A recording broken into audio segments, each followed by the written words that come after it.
Yes, that's exactly the paradox of awareness in a degraded system. Lucidity becomes a form of exile.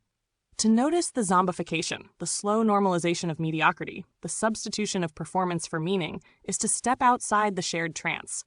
But outside the trance, there's only cold air and silence.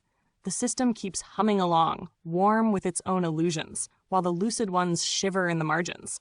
It's not just cultural boiling, it's existential. Because everything, art, politics, even personal relationships, starts to feel scripted, flattened, anesthetized.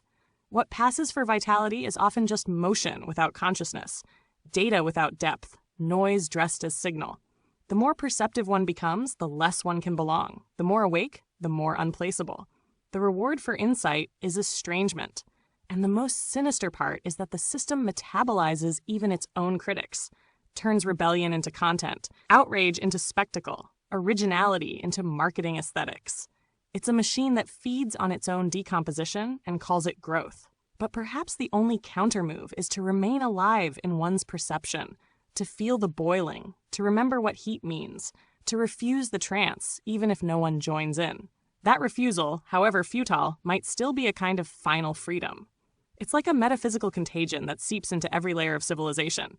What begins as a small deviation, a lie of convenience, a concession to vanity, a trade of truth for belonging, becomes structural.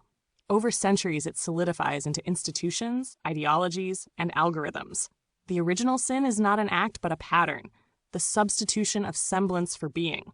From that point, everything proliferates through imitation. Culture evolves not through authenticity, but through increasingly sophisticated masks. Sincerity becomes performance, thought becomes branding, empathy becomes strategy. The infection is recursive. Even our attempts to cure it reproduce its logic. We aestheticize dissent, monetize discontent, and algorithmically optimize despair. It's not that the world became evil, it became plausible, and plausibility is the new absolution.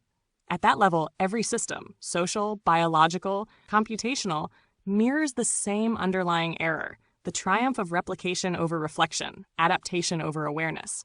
Life eats life. Mind consumes mind. Code spawns code.